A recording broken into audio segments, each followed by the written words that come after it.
अभी भीख में मिली आजादी वाली टिप्पणी पर उठा तूफान थमता, उससे पहले ही अभिनेत्री कंगना रनौत ने राष्ट्रपिता महात्मा गांधी पर अपने विवादित विचार व्यक्त कर नया बखेड़ा खड़ा कर दिया।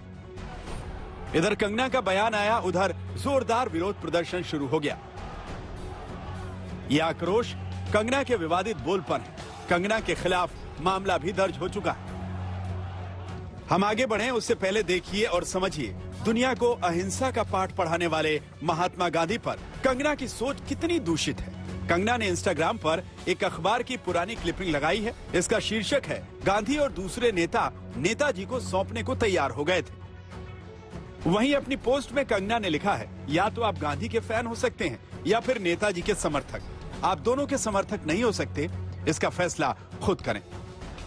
कंगना के ये शब्द महात्मा गांधी जैसी महान शख्सियत का अपमान नहीं तो और क्या है। सवाल यह है कि महात्मा और बोस की तुलना करके कंगना रनौत क्या साबित करना चाह रही हैं? कंगना ने अपने पोस्ट में आगे लिखा है, गांधी ने कभी भगत सिंह या नेताजी का समर्थन नहीं किया। ऐसे सबूत हैं जिससे लगता है कि गांधी चाहते थे भगत सिंह को फांसी हो।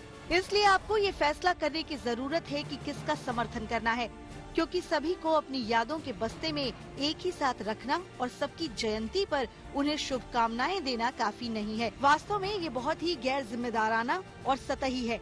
हमें अपने इतिहास और नायकों का पता होना चाहिए। ये वही कंगना रनौत हैं जिन्होंने पिछले दिनों एक कार्यक्रम में ये कहकर विवाद खड़ा किया था कि 1947 में देश को आजादी भीख में मिली थी। देश को असली आजादी तो 2014 में नरेंद्र मोदी की सरकार बनने के बाद मिली। कंगना मानती है कि 2014 में देश को आजादी मिली। आज कंगना को प्रधानमंत्री नरेंद्र मोदी के महात्मा गांधी वाले विचारों को गौर से सुनना चाहिए।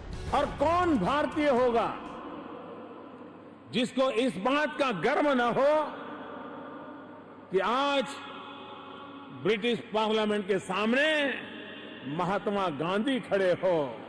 इससे बड़ा गर्व क्या हो। महात्मा गांधी की महानता की गाथा आपने नरेंद्र मोदी से सुनी। वही पूरा देश इस वक्त आजादी का अमृत महोत्सव मना रहा है, लेकिन कंगना रनौत इस मौके पर भी आजादी के नायकों के साथ भद्दा मजाक कर रही है। यही वजह है कि केंद्र सरकार ने कंगना से पल्ला झाड़ लिया है। मुझे लगता है किसी व्यक्ति की टिप्पणी पर मुझे कुछ कहने की आवश्यकता नहीं है। सरकार ने भले ही कंगना के बयान पर चुप्पी साध ली हो, मगर विपक्ष हमलावर है। अभी हमने देखा है कि चीन ने हमारे गाल पर थप्पड़ मारा है, अंदर घुस गए हैं और हम दूसरा गाल भी आगे कर रहे हैं। चीन लद्दाख में घुस गया है, चीन अरुणाचल प्रदेश में घुस गया है, चीन और भी जगह पर घुस रहा है।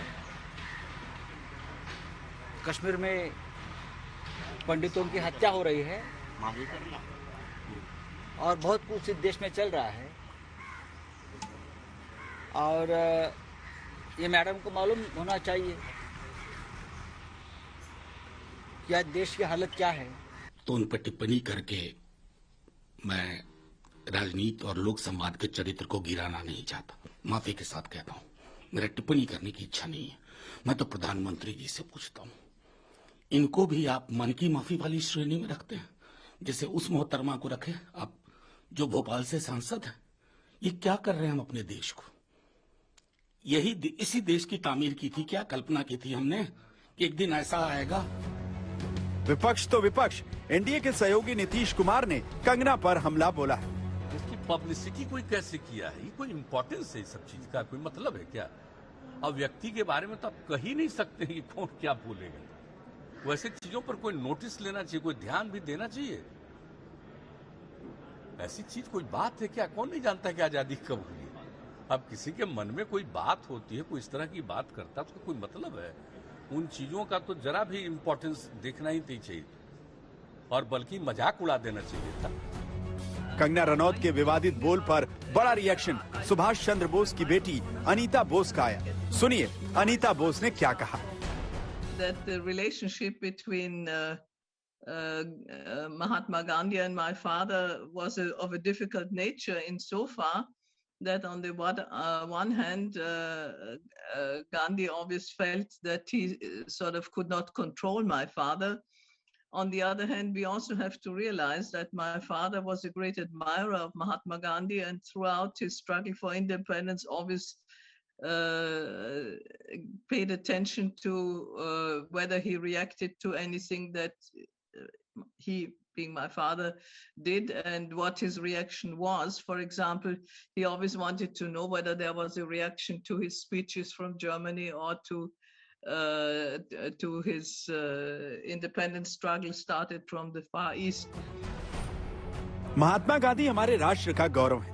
सुभाष चंद्र बोस आजादी की लड़ाई के महान नायक हैं। ये हमारा इतिहास है, हमारी विरासत है। दोनों के योगदान को एक तराजू पर तौलना ठीक नहीं। ऐसे में कंगना रनौत अपने विचार, उनकी छोटी सोच और गैर जिम्मेदाराना छवि को दर्शाती हैं। सवाल यही है कि अभिव्यक्ति की आजादी के नाम पर क्या कंगना रनौत को देश के महान शख्सियतों की गरिमा को ठेस पहुंचाने की इजाजत दी जानी चाहिए? धनबाद से सत्यजीत राय और दिल्ली से नितिन कुमार श्रीवास्तव के साथ आज तक ब्यूरो।